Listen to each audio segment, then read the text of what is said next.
Exodus 28. Garments for the priesthood. Verse 1. Now take Aaron, your brother, and his sons with him, from among the children of Israel, that he may minister to me as priest, Aaron and Aaron's sons, Nadab, Abihu, Eleazar, and Ithamar. And you shall make holy garments for Aaron your brother, for glory and for beauty. So you shall speak to all who are gifted artisans, whom I have filled with the spirit of wisdom, that they may make Aaron's garments to consecrate him, that he may minister to me as priest. And these are the garments which they shall make: a breastplate, an ephod, a robe, a skillfully woven tunic, a turban, and a sash.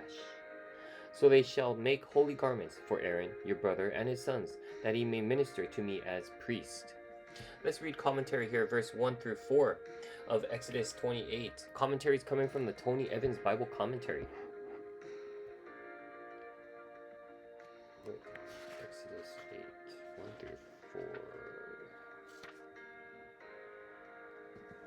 4. Okay, here we go. So God chose the descendants of Levi to care for a transport, the tabernacle, and all its furnishings. See Numbers 1, verse 50. From the Levites, God chose Aaron and his descendants to serve as Israel's priests. They were to have holy garments appropriate to their holy role. Skilled artisans were to make the garments: a breastpiece, an ephod, a robe, a specially woven tunic, a turban, and a sash, based on God's specific instructions in verse 6 through 43. Okay, here we go. We're going to read those verses now. So, Exodus 28, verse 5, the ephod. They shall take the gold, blue, purple, and scarlet thread, and the fine linen. And they shall make the ephod of gold, blue, purple, and scarlet thread, and fine woven linen, artistically worked. It shall have 2 shoulder straps joined at its 2 edges, and so it shall be joined together. And the intricately woven band of the ephod which is on it shall be of the same workmanship, made of gold, blue, purple, and scarlet thread, and fine woven linen. Then you shall take 2 onyx stones and engrave on them the names of the sons of Israel, 6 of their names on one stone and 6 names on the other stone, in order of their birth. With the work of an engraver in stone, like the engravings of a signet, you shall engrave the 2 stones with the names of the sons of Israel. You shall set them in settings of gold. And you shall put the 2 stones on the shoulders of the ephod as memorial stones for the sons of Israel.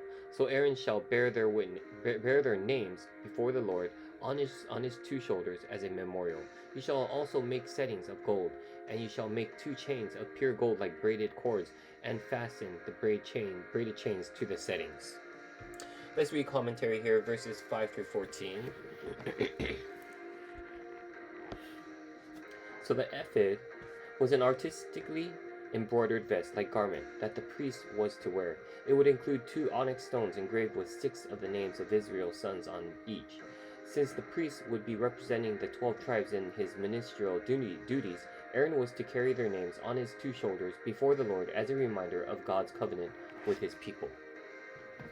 Back into scripture, verse 15. The breastplate. You shall make the breastplate of judgment artistically woven, according to the workmanship of the ephod. You shall make it of gold, blue, and purple, and scarlet thread, and fine woven linen. You shall make it. It shall be doubled into a square. A span shall be its length, and a span shall be its width. And you shall put settings of stones in it, 4 rows of stones. The first row shall be a sardius, a topaz, and an emerald. This shall be the first row. The second row shall be a turquoise, a sapphire, and a diamond. The third row a jacinth, an agate, and an amethyst. And the 4th row a beryl, an onyx, and a jasper. They shall be set in gold settings. And the stone shall have the names of the sons of Israel, 12 according to their names, like the engravings of a signet, each one with its own name. They shall be according to the 12 tribes. You shall make chains for the breastplate at the end, like braided cords of pure gold. And you shall make 2 rings of gold for the breastplate, and put the 2 rings on the 2 ends of the breastplate. Then you shall put the 2 braided chains of gold in the 2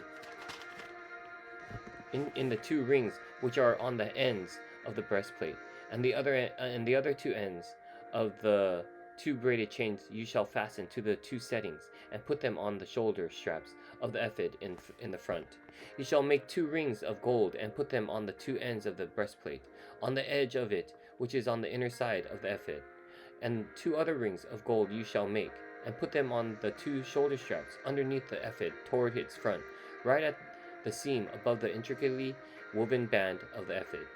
They shall bind the breastplate by means of its rings to the rings of the ephod, using a blue cord, so that it is above the intricately woven band of the ephod, and so that the breastplate does not come loose from the ephod. So Aaron shall bear the names of the sons of Israel on the breastplate of judgment over his heart, when he goes into the holy place as a memorial before the Lord continually. And you shall put in the breastplate of judgment the Urim and the Thummim, and they shall be over Aaron's heart, when he goes in before the Lord. So Aaron shall bear the judgment of the children of Israel over his heart before the Lord continually. I'm gonna look up